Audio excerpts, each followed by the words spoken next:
Hey, what's up guys and welcome back to Anime King. And today I'm going to be giving you part 5 of What If Naruto Found the Shinigami Weapons. Remember to get this one to 100 like as usual. Share this to all of your friends in your social media platform. And also guys, go ahead and check out the brand new series of What If Naruto was the god of space, time, and will. And also over Anime King 3 I post a brand new episode of What If Naruto was from all the clans and taken by Obito. So go ahead and check that out and enjoy that as well guys. And remember, if this is the first time you hear my voice, go ahead and click that red subscribe button and become part of the Anime King family. And thank you for all of your help and support. Remember to comment down below and tell me if you're new.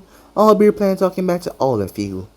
And also guys, remember to turn on that bell notifications they posted if you're new guys, see exactly when I post. So without further ado, what do you say we begin this new episode? Start the intro.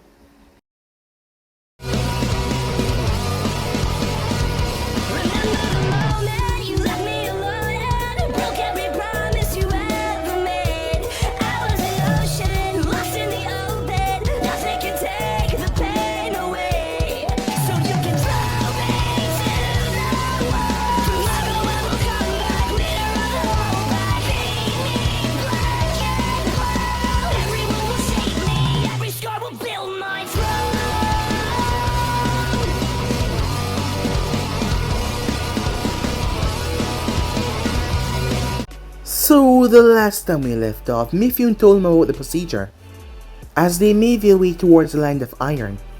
That is where Naruto and the others met Misa, as she was the daughter of Mifune. Her and Gurren decided to tease the boys, seeing that they were acting rather flush when they saw the two girls interacting. As Haku was taken away by Gurren while Misa stayed with Naruto as he woke up, as she would like to see him spar with her, because he looked strong even though he only had one usable arm.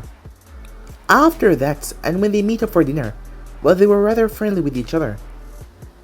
As Mifune noticed that, along with Zabuza, as both men had talked earlier on, Zabuza had told him that Haku, the blade had literally turned the ice when Haku touched it.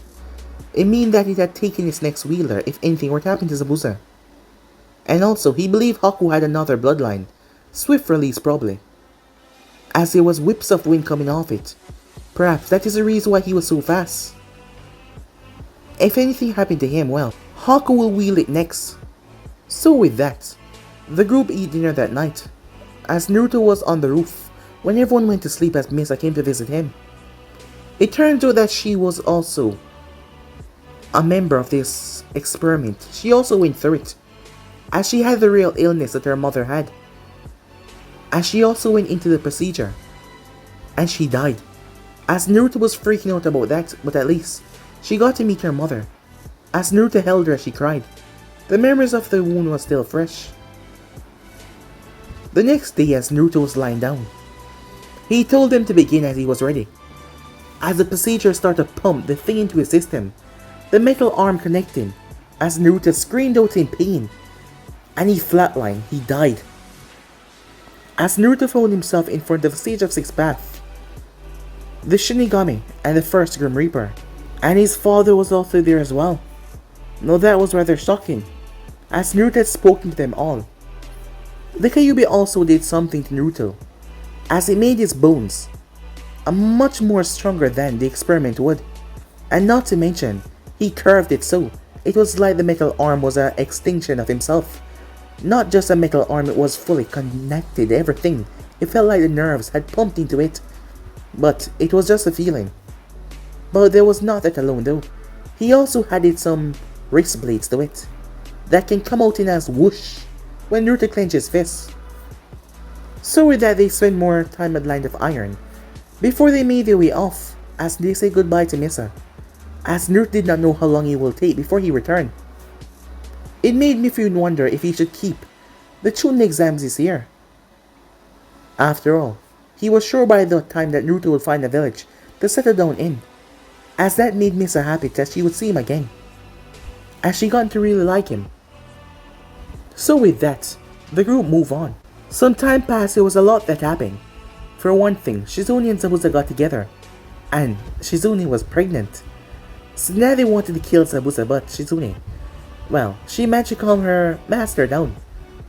As Zabuza had forgot, he had moved on with his crush upon Mei Terume, as he's been blaming himself the entire time for not sticking around after his failed assassination on the Mizukage. But now he had found someone, Shizune, as he had felt something for her the moment he saw her, and not to mention the both of them acting strangely even if you notice. So with that, the kids were doing odd missions every now and then as they were given a mission, but it was a setup. As Jiraiya came to inform Zabuza, Zabuza made Jiraiya promise if anything happened he would look after the kids and his unborn child. While Jiraiya was shocked, he agreed. As Zabuza made his way, arriving, he did not run or hide. The main bodyguards of the Mizukage came for him, as they were going to use the kids as hostage and then kill them in front of him. They were cruel and wicked, but Zabuza was done hiding even though they were said to be the elite of the elite he will fight with all that he possessed. As he gripped his blade, meanwhile Naruto and the group made their way. Because of his sight, Naruto was able to talk to the skeleton inside the place. Not to mention they met a crew who had been docked here for some time now and died. As Naruto was the only one who can open it because of his line, it turns out they were his great ancestors, Luffy and Nami. As they gave each and every member a gift. As Naruto got a strange amulet, he didn't know what it was though, but he felt the power inside of it. He said open as the massive cave door opened, as the boat set sail. Well, ship. As he said goodbye to all of them, as he waved goodbye as well. Gorin was still a bit freaked out though, because they were ghosts, but, well, it was a heartwarming scene. So yeah guys, that's basically that's what I thought. If you guys can switch across to place injector for yourself, so let's begin this new episode. As soon as Naruto and the others exit the cave, they knew that something was wrong instantly. Why? Because the air was saturated with so much chakra, and the chakra was familiar. It was their sensei, Zabuza. It was a lot massive than usual, and it was fading fast. Haku was the first to rush off, fearing for his sensei's life. If Kiri had indeed come, he needed to be there to help him. He was quickly followed by Naruto and then Gorin, as Fu went along as well. They were not alone in this endeavor though. Tsunade and Shizune had sense of power as well, radiating the air, and they had met them halfway. What they found wasn't a pretty sight though. Half a mile out they saw signs of a massive battle. Apparently whoever Zabuza fought was pretty strong because the scars in the ground were deep gouges and slashes. The further they got, the more worse it became, as they saw blood, a lot of it. The group was shocked when they came to the realization who was lying there in a bloody mess. It was Zabuza. There were deep gashes on his torso. Both of his arms looked mangled, but they were the bodies of the Kira ninjas, as they were hacked to bits. There were pieces of ninjas all over the place. No one was left standing, even though these were the elites of elites that stood by the Mizukage's side. Zabuza was able to hack them down, but he was also brought down. Sensei! Haku, Gorin, and Naruto all shouted at once. Tears started to run down Shizune's face, as she immediately tried to heal him, but what she found was horrible. Tsunade, she cried, as Tsunade was looking around in horror. All the blood and gore. It was overwhelming. It was thanks to Naruto that she lost her fear for blood, but this was still a lot. But she snapped her head into focus as she made her way. Her hands started to glow green. As she started to check him over, it horrified her. She was so angry with this man that she wanted to hit him for coming out here fighting alone. But she couldn't. You fool, she said. This was something I had to do on my own. Zabuza wheezed out. You could not beat them alone in your normal power.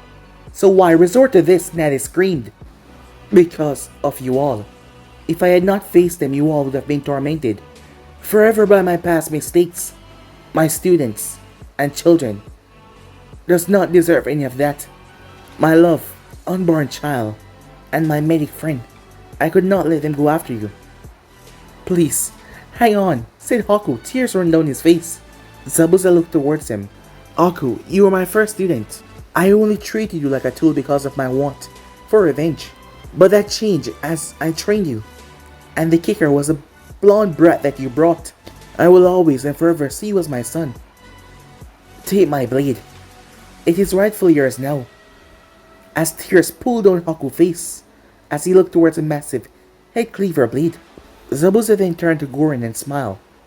Even though I still don't believe I'm that much cut out to be a father, I'm glad that we took you along. I would be glad to have a daughter like you, he said. Protect your family no matter the cost, like I did. If you have to, she said. Yes, father, said Gorin. That was the only thing she could call him right now. This man had been an inspiration, a guide, a help. He had been there for her. He saved her from a life of misery and pain. He allowed her to come along. He had made sure to come and find her when he heard about that she was being treated badly because of her bloodline. And he gave her friends, a cute boyfriend, family. And that was... Tears pooled down her cheeks as she tried to wipe them, but they were just flowing. Naruto, Zabuza rasped out. You were a pain in the ass, but believe it or not, you were my best student. Konoha was stupid for throwing you away like that. You were also like a son to me, however. I could never replace the man that was your real father. I could see it in your eyes, but I could always settle for the uncle position with you. As he chuckled painfully, along with Naruto as well. I know that you're bound to be something immaculate in the future. Your strength doesn't seem to have any bounds. I want you to protect them with all you have, okay?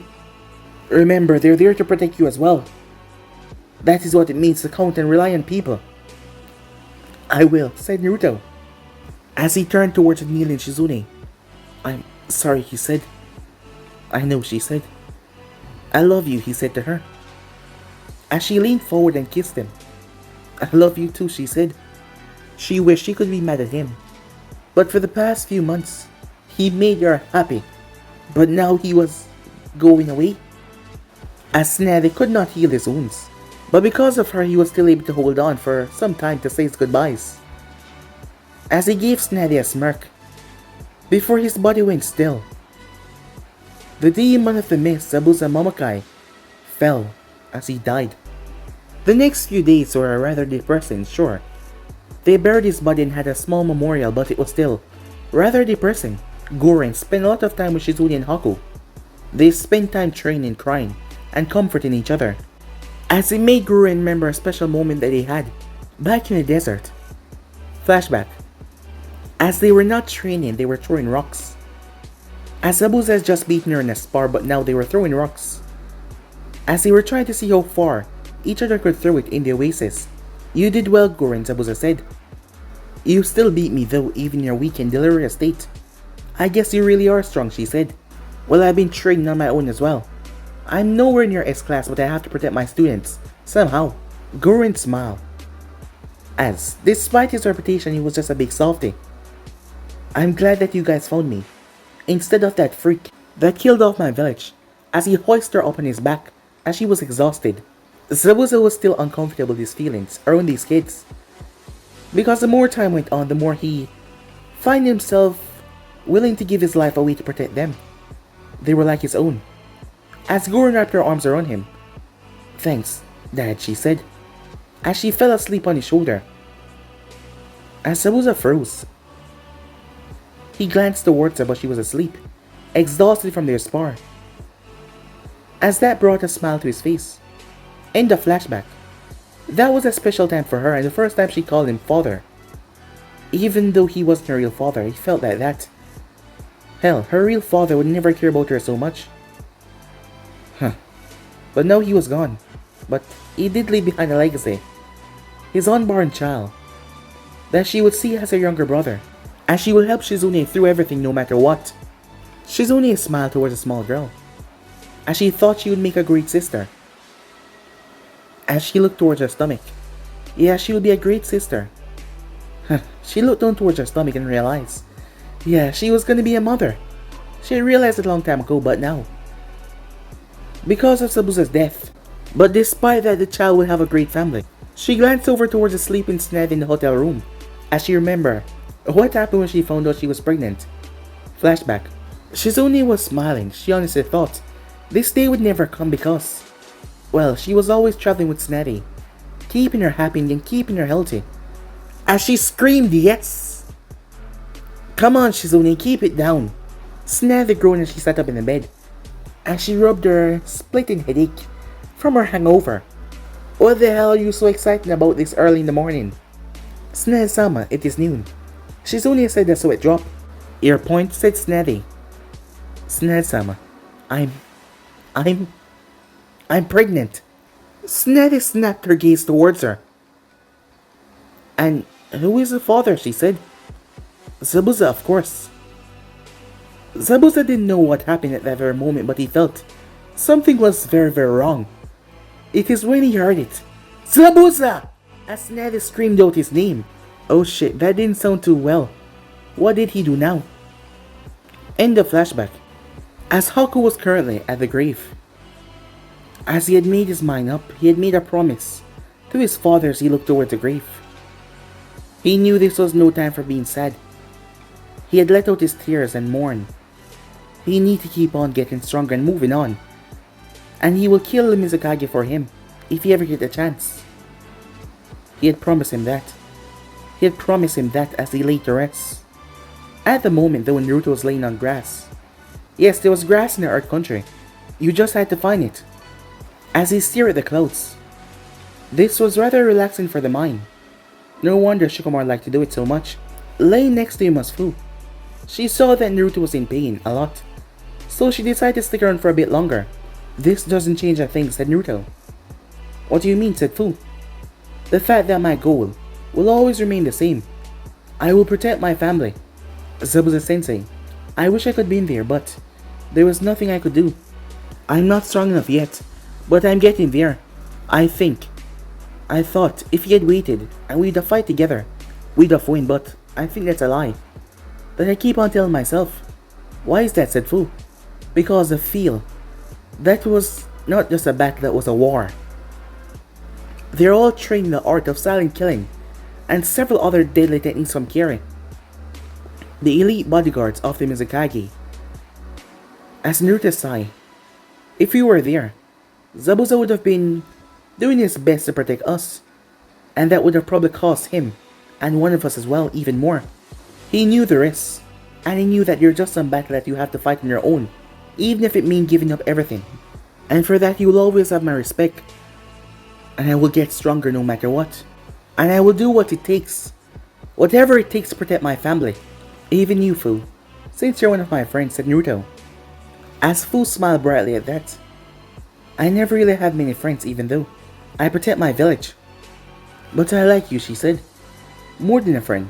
As Naruto raised her eyebrow at that, she rolled over until she was on top of him, surprising him. Fu, what are you doing? Showing you what I want, she said.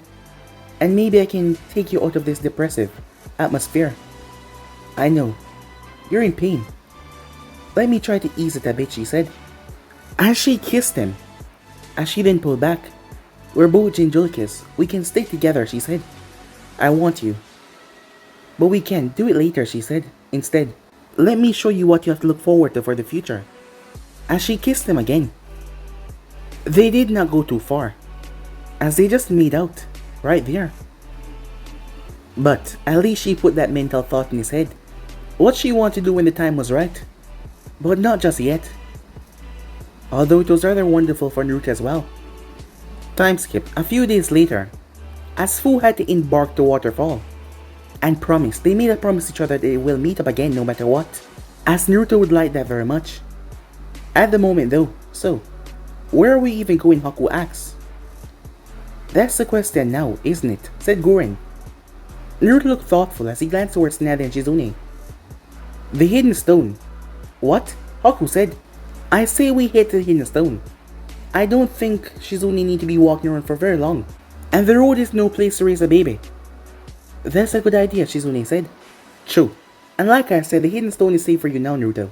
Despite who you are, she said. Well, it seems that is the idea. Kumo is too far. And I would rather not go to Kiri to fight a war, knowing that I'll just get killed right now, Haku said. Even though the Mizukage must die, his time will come. Yeah, and the sand is too hot, said Goren. And Konoha is out of the picture, said Naruto. The hidden stone it is then. Won't the Tsuchikage be surprised to see me? And this time with more company, said Snevy. As the group started to make their way, Snevy remembered that she saw various items that the group got in the cave, but she never saw Naruto's. Naruto, what did you get in the cave, she asked. Oh, said Naruto as he reached in his pocket, as he pulled out the gem. I got this thing called the Demon Eye, as he handed it to her. Snevy eyed the gem. Naruto, I think this is the control gem, as Naruto was confused as hell. This was used a long time ago to help people with large chakra control. Get control over it. If you use this, I bet you'll be able to use genjutsu, and even medical ninjutsu as well. Wow. I think you should stick with genjutsu, Naruto. I heard that some people, mainly the Kurama clan back in Konoha, can use genjutsu, and make it even real because of their chakra. Maybe you can do that as well, Haku said. Maybe, said Naruto. As he thought about it, that would be pretty awesome. A few days later, the group was a few miles away when they came upon a rather bad sight, a hidden stone team. But it was not a full team. One of them was missing. Snevy narrowed her gaze, thinking whoever did this was probably the missing person. Thankfully though, that didn't seem to be the case, as they heard clashing. Sounded like a battle going off in the distance. As they made their way to see a giant of a man. The man was probably 6'5" or 6, with a rather small girl. She wasn't that small, but in comparison, well, he was large. And not to mention he was bulky. He was only wearing some black pants on, no shirt. As the girl had blood covering the left side of her face, she had short black hair, pupilless, purple eyes, as her clothing was torn, even her gloves. As she glared towards the man above her. Asshole, she said. You do realize that you're unable to do anything, right? I've killed your teammate with ease, and I'm gonna kill you right here. That should make your stupid grandfather come out, and I can kill him as well. What do you have against my grandfather, she said. That old fool should have made me the next Tsuchikage. Then I could have taken out Konoha with ease. He should have struck when the word about the Kyuubi became known, but what did he do? He just sit in his office, saying that it's not his problem, and that I should let go what happened in the war. But I won't do that, I lost everyone in that war. Now, I will take everyone from him. Let her go. The man turned his gaze, as he focused on the child, as he couldn't believe it. Wait, that face.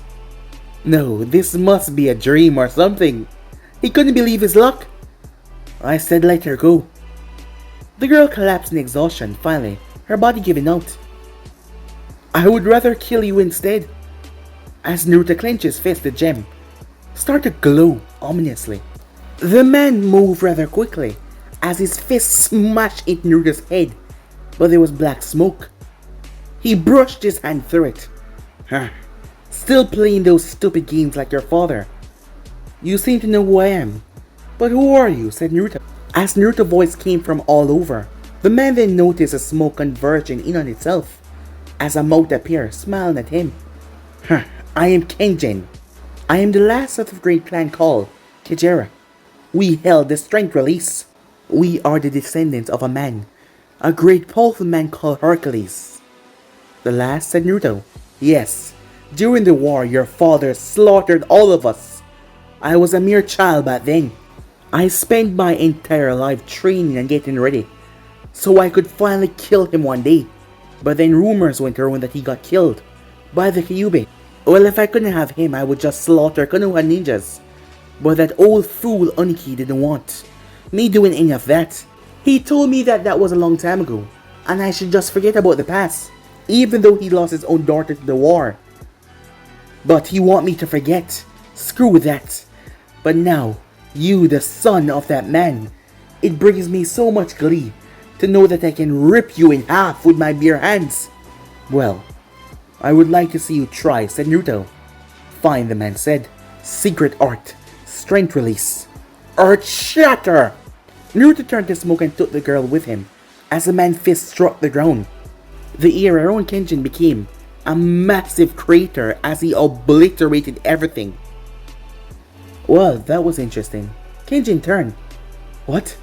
How did you escape that, he said. You're not very bright, are you? Shut it and just tell me, you whelp. Fine, it's a genjutsu. I found an item that let me perform genjutsu. And over the past few days, since coming towards the hidden stone, I've been practicing with it.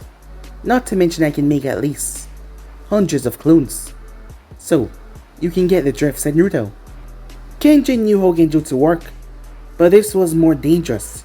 So what, you can attack me with this as well? No, said Naruto. I have not gotten that far yet. But, imagine I can put my whole smoky hand down your throat and make it solid from the inside and choke you from the inside out. Or perhaps go a bit step further. The man started to step back as Naruto was moving around him in smoke. The place was becoming dreadful. The feeling of his skin crawling. The yellow flash was dangerous, but this kid was scary. Oh, and there's something that you need to know before you died. As the man looked around, you think you can kill me? Oh, well, let me just tell you. I don't travel alone, said Naruto. Realization hit him, even though Naruto could not attack while he was in smoke form. Someone else could. Nitro Kunai. Crystal spears. The ice penetrate his feet. As the man cried out in pain as the crystal ripped into his shoulders. The man then watched Snevy land in front of him. It was just for a second as she reared back her fists. He cursed, BAM! As she destroys insides that single punch. As his body was launched away as he crashed into a massive boulder, breaking into it. As he collapsed dead. Bunch of idiotic thunderheads back there as well, said Snevy, as she turned towards Naruto, who reformed. Good job, Naruto, she said. Let me see if she's okay. As Snevy ran an exam. Only minor cuts and bruises. A bit of head trauma though from that man. But she would be fine. Granny Snevy, who is she anyway, said Naruto. I told you to stop calling me that. Anyway, weren't you listening? She's a Tishikage granddaughter. Huh, good thing we're heading there, said Naruto. Let's get her back then. Indeed. As someone appeared. He was wearing a strange armor. Most likely an Anfu, as he was also wearing a mask of a grizzly bear. Alright. Kenjin's attack was probably a beacon to you guys, huh? True. And we arrived at the last few seconds. And if I heard correctly, you were able to use genjutsu and turn it into reality. That is quite impressive. And a few hundred clones. Well, not to mention before we could intervene we saw you protecting Kurosaki-sama. Huh, thanks, said Naruto. So, here to help us take her to the hospital. Yes, my team will do that. I will personally take you to the Tishikage, so no problem arise from this incident. What of our team, said Naruto. They were all killed, said Snevy. I see, the man said. Oniki-sama will not be pleased about this, but he will be grateful for you helping Kurosaki out, said Bear. Alright then, let's go, said Goren. Time skip. Oniki was an old man, but yes, he was a living legend, just like Sir Toby Hiruzen. After all, not many people can say that they actually stand up to Madara Uchiha and live, but he was one of them that could say that. So as he looked towards the group in front of him, he was focusing on Naruto as he remembered Minato. Minato hated war. Yes, the man despised it. He hated the violence, he hated the chaos. At first, Oniki was angry. He wanted to burn the village eating a leaf, but as the time went on, he saw how pointless war was. Losing people, losing family. It was really a pointless thing. Stupid, pointless, thoughtless. So as the time went on, he started to lessen his grudge, as he come to even respect the man who wanted to bring peace instead of war. Wow, those days were full of nothing but chaos and discourage. As Naruto on the other hand was looking at him with annoyance. Why are all the old people that powerful? Hiruzen was labeled the god of shinobi and the professor, and he's really old. And this guy was said to be really strong here, and he's old as well. What's the point of being that old and being powerful?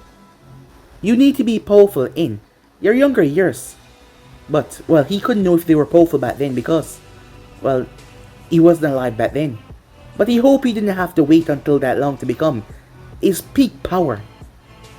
First off, I would like to thank you for saving my granddaughter, but I would like to know why you're in my village. I never expect to see Snazzy and her apprentice with you either, said Oniki. Kid helped me out, so I'm sticking with him, said Snazzy. I see, but why are you here? Oniki asked. Well, Shizune over here is having a child, said Naruto. So I thought that we should join the village so we would not get cut off with the world events. Smart for young people. But why my village? Oniki said. Well, I'm not going back to Konoha, and I'm sure that you know the reason behind that. As the old man nodded. And after what happened to Zabuza, we're not going back to Kiri. The sand is too far away by now. Same for Kumo. Besides, Snazzy said that you did not hold a grudge against my father, so I was hoping if you can help out. Oniki stared at the blonde intensely. It was the truth, he told Snazzy that, but there was another reason behind it. He had lost his daughter in the war, but ironically it was not because of Konoha. It was a different village. But still, that made him despise war. Fine, I suppose I can let you become ninjas of my village. But what about you, Snazzy? Said Oniki. I've already vowed that I would never go back there. Especially after what happened to... As she glanced towards Naruto, my godson here. And not to mention with the civil war there on the horizon. To piss them off even more. I'll join too, she said. As Oniki realized that she was serious. Very well, he said. He knew of Snazzy's skill with the medical ninjutsu. And perhaps he could do what Sarutobi failed to let her do. Start her medical program here. That would be beyond wonderful. Then there was Zabuza apprentices. The girl with the crystal bloodline, as he had already made them introduce himself. Crystal, release. And there was also the boy with the ice, release. And then there was Naruto. The boy was surely something, not to mention he's also a Jinchuriki. Well, this was certainly an odd bunch. And there was also the woman carrying Zabuza's child. She, a prominent medical ninja of her own regard, trained by Snazzy herself. Seeing Naruto made him also think of his own Jinchurikis. One that he got along with, who was stubborn like him, Roshi, who likes to drink a lot. The other one was a young man, Han. He was calm and reserved. The village didn't really have a problem with them, but Han felt insecure around people because of his bijou. As it gave him some... well, he was different. He had to wear armor. There was a reason behind that. I will need to place you all for something in my village. Snazzy, I will let you do the one thing that Sarutobi would not let you do in the war. Something that every village would need. I will give you free reign over the hospital and allow you to start that medical program to train medic Nin. Well, that was surely generous. Thank you, she said. Just let me know when you get too old for it, he said, with a smile. As Snazzy eyebrow twitched at that. Shizune, for the time being, I would like you to help Snazzy in this endeavor until a certain time. As Shizune nodded. As for you three, I'm gonna have to break you up in two teams. Gurren saw that Naruto was about to shout, as she had to hold him back. It was not polite to yell at Takagi. Why, she said. Simple, Kenshin is not alone. A few of our missing ninjas have returned to kill us. My granddaughter, team is dead, and another team has lost a member. So that is why I'm doing this, but do not worry. You all will be having a chance to work together a lot. Oh, well that's good then, Haku said, with a relieved smile. Okay, Akisaki team is missing one, so Gurren, I would like you to join this team. Your crystal release will work well with his golem technique. Plus I bet Uzumaki would love to have another girl on the team. I'll have you report to them later. Interesting setup, said Snazzy as she knew of that clan where the girl was from. Earth users with a B user. He then stared at Naruto and Haku with a rather intense stare. The last time I did this, well, everything went to hell. I had an apprentice named Deidara, who took his art to an extreme. The team that is being trained with my granddaughter is my personal apprentice team, and you two will be placed on it. As Naruto and Haku's eyes went wide, they will be trained by a Kage? Huh. Is it possible they were the next Sanins? Time skip. As Naruto looked around the hospital, it was rather large as Kurosaki had yet to wake up. Her grandfather sent them there to inform them about what happened. As Haku wanted to ask this for some time now.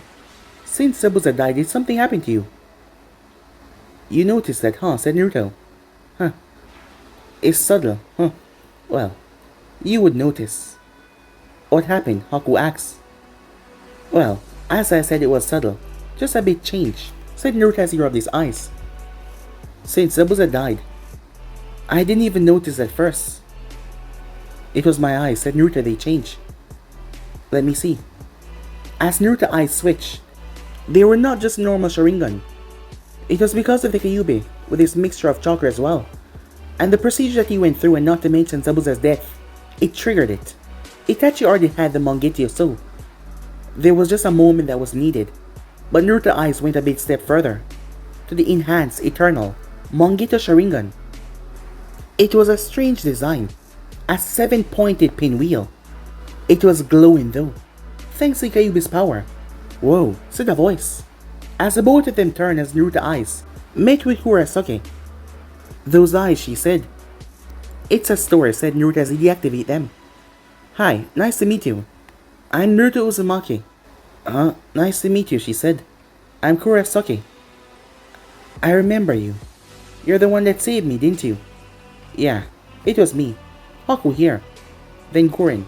Then Tsunade and Shizune, he said, with a smile. Wait, Tsunade-sama is here as well? Yes, said Haku. I guess you're a fan. You bet. She's one of the strongest kunoichis around, so I look up to her as much as Deidara. Cool. She joined your village with us. Now she's head of everything medical. Haku-sa, you need to work on your listening skills a bit more. She's in charge of the hospital and training new maintenance. Isn't that what I said? Said Naruto. As Haku sighed. Are you guys brothers? Kurosaki said. You sure act like one. Well, not by blood. But yeah, said Naruto. Oh yeah, there's something that we have to tell you. Let me guess, my team is dead. As the room became a bit tense and awkward, I saw them die right in front of my eyes, she said. But I had a rather strange dream. Once I passed out, I thought I was gonna die as well. But I saw them. They told me I'll be fine. And they told me to live my life. I will treasure them. They were my friends, she said. And I will never forget them. As long as they live within your hearts, they can never be forgotten, said Naruto. Huh. Well, I guess you're right, she said. So let me guess, the old man is gonna assign me a new team. Oh yeah, he set up 2 teams. Gorin is on a team with... As Naruto turned towards Haku. You forgot, didn't you? As Naruto nodded. As Haku sighed. Akisaki and Suzubaki. Alright, they lost someone too. I hope they get along, she said. And the 3 of us are gonna be on one team. Really? As she looked at the both of them. And who's our sensei? Your grandfather, said Naruto. As a sad look came on her face. Hey, what's wrong? I always wanted him to teach me, but I would be taking Deidara's place. I wanted to be a student, but at the same time, I didn't want to. Does that make sense? Sort of, said Naruto. You know what, forget it, she said. It's complicated. But I just hope we get along. Me too, said Naruto. Time skip a few days later. We have a lot to do in the next month. As the 3 of them stood in front of Tishikage's decks. We have a lot of training. And we will be dealing with these missing ninjas ourselves. No more deaths because of these fools. Why? What happened in a month, Kurosaki asked. It was for this reason you're all still Jennings. The Chunin exams is happening next month. And you guys, along with Akisaki and the others, will be entering in a month. But this is not a normal exam. It's a rather new development. It will be held in Land of Iron. Something that is very uncommon. Huh. I wonder why Mifune want to do that this year, said Naruto, as he wondered out loud. In any event, you'll be ready for the exams. Because I can assure you the exams there are a lot harder than any of the other villages' exams. Do you understand? He said. Yes, sensei. All of them said. Oh yes, Naruto, I have something for you. Huh? Me? As he tossed Naruto something. What is a Grim Reaper without his coat? As Naruto's eyes sparkle. Whoa. This is awesome, he said. Time skip. It has been 2 weeks since Oniki took the team on, and he couldn't be more proud of them. The thing that shocked him the most though, his granddaughter had been hiding something from him. She could use explosion release. Flashback. I'm sorry, what was that again? Oniki said. Grandpa, I learned her to use explosion release from Garu Sensei just before he died, as that was her sensei who she lost. I know that you don't really like it that much because of Deidara, but I will use it to make this team great, and I will not leave like Deidara did, she said. Oniki sighed. I know how stubborn you will be with this, he said. Very well, he said, but just don't let this chance go to waste. Okay, she said. Oh, Garu Sensei only taught me a few things. I can really use your help. In the flashback, she had taken well to the line of jutsu just as she'd taken well to the form of lava release, as he was proud of her, but he also saw something usually. Her behavior was stern and focused, but it's not that her behavior wasn't stern in the battlefield, but she was becoming a bit, well, more open with her teammates. Yes, the others were her friends, and it took a long while for them to gain her trust, for them to become open as a full team. But it must be because she had a crush on the blonde, as Oniki had noticed that. While his granddaughter was good at many things, she was not that good at concealing her emotions that well in certain areas around the blonde, as it seemed like the blonde was clueless though. But he had to say he wouldn't mind, as the boy was something else, something that Oniki has never seen before. There was just something about him consuming knowledge. It seems that most people never really went out of their way to teach him things when he was younger, or when he was probably at genuine level at Konoha. So whenever he got the chance, if someone had really focused and paid attention to him, they would have noticed that he soaked up knowledge like a sponge. And not to mention with his clones, he learned things so quickly. And because of his large chakra, he couldn't really use genjutsu, but he got a workaround, that demon eye jewel. But when he used that special jutsu, Oniki really believed that Naruto was losing his mind using that special genjutsu. Well, shinobis were never sane to begin with. Still, his powers with his elements were amazing. He was able to combine them, but only for a short amount of time, so he didn't have that much sub-element jutsus yet. Then there were his death jutsus. Oniki did not touch any of those subjects. He didn't know anything about that, and besides, he just called it paranoia, but he was not touching that. Besides, it was a rather lost art that Naruto had to learn himself, and he didn't seem to mind at all. Not to mention, when it comes to Kyuubi, he could use the power but not a lot, but still, for him to be able to tap into that much at this age, well, it was rather baffling. Still, when he got introduced to Han and Roche, he got along with them well enough, understanding that they were both Jinchurikis as well, and that was good enough for him. And finally, there was Haku, another gold mine. The boy possessed two bloodlines, Swift Release and Ice Release. Never in his timeline has he seen someone possess those two same bloodlines. It was extremely rare, plus he was calm and level-headed, something that Kurosaki and Naruto needed. Not to mention, with that mass of his, he was able to summon strange ice creatures. Yes, this team was something else. However, at the moment, Kiri, with their stupid bloodline war, and Konoha with their civil war, it was maddening. Still, it seems like Konoha was trying to play like everything was fine, seeing that they had sent out a few teams for the Chunin exams. Then there was Danzo. He was being quiet, almost too quiet. That man was a war hawk, and nothing else. There should be no reason for him to be that silent. Not to mention, with Konoha being in the brink of having a civil war, Danzo could worm his way into becoming Hokage, and that would bring forward chaos to the Elemental Nation.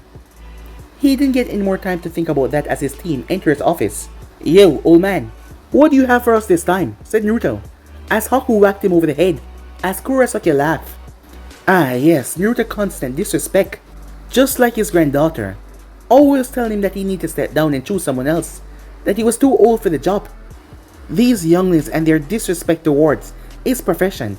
He was a Chichikage for God's sake, but yet, they treat him like he was a wrinkly old man who had lost his mind and didn't know what he was doing. Not to mention, he was just as old as Sarutobi. He didn't plan on stepping down anytime soon. Well then, let's get started, shall we? Through your combined efforts with my son-in-law team, you were able to take down the Collector and his partner, the Huntress. This next one will be a bit harder. There is a town not too far away from here that is being tormented by one of Deidara's cousins. I warn you, this is not gonna be easy. The man is truly insane and he will. The clear release. What makes him crazy, Haku said. It stemmed from his obsession. He wanted to be an actor, but his parents said no. He took that obsession into his ninja career and started to play a part of crazy. But one can only act for too long. These two conflicting sides of himself spiral out of commotion. You can probably think of it as someone having two personalities, and the both of them crash together and create something abnormal. Not to mention, because his clay release bloodline, he can be anyone who he desires. And he used that for the perfect role he believes, because he's a good actor. This will not be easy, Oniki said. Will you be coming with us, old man? Kurosaki asked. No, but I will have Jibachi Kumaraizo there with you. His skills should be good enough for this.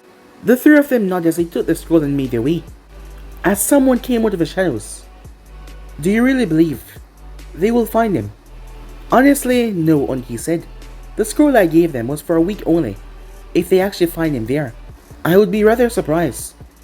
But you will be there to provide them with the help that they need, if they do find him. But it doesn't matter. Despite taking the Chunin exams, they will still be promoted. Their skills earn them that much. Well, you know what to do. Very well, Tsuchikage-sama. As the man, Jibachi, disappeared. Timeskip, the group found themselves outside of Etsu Aishi. That was the name of the village, as it was a festival going on. I have a feeling that they will manage. Send us out here to get out of his non-existence here, said Naruto. That could be a possibility, said Kurosaki. I think we should have fun. Well, that is one way to put it, Haku said. Having fun at a festival, if we do find the enemy. Very true, and I will provide assistance if it is needed, Jibachi said. As he glanced towards Naruto, as Naruto had done something for him, something great. Flashback. Jibachi looked at his younger clan member, Suzubaki. She was acting strange. Suzume-chan, he said, what has gone into you lately? As she practiced her B techniques with more vigor than usual. Well, brother, I figured something out with the new guy's help. And what's that? In order for us to regain our honor, we need to stop bitching about things not going our way. We just have to keep on working our way back to the top. If grandfather could do it, then so can we. And what brought this about, Jibachi asked. He was the calmest of his family, but his younger siblings just did not get it. So he was surprised that, well, his younger sibling has changed so much. His name is Naruto Uzumaki, that idiot. Gave me some great advice on our last mission. He's a really good guy. Nice as well, she said, as there was a small blush in her cheek. Hibachi raised an eyebrow. Well, it seems you have made a good friend then, he said. End of flashback. As Jibachi looked towards Naruto. As the blonde had these words, he wasn't even sure if the blonde noticed what he was doing, but he just seemed to be able to resonate with people and change people in ways. Well, he was something special indeed. As the group made their way, unknown to them, well, tonight was not going to be a rather peaceful night as they thought, because the enemy was here. Yes, he was, as they didn't expect him to be here. And with his ability, who exactly was he? But guys, if you in some right here, if you want the next part to do, like, subscribe, comment down below, and turn on that bell notification to stay posted. But I'm off for now, see you guys soon. Peace.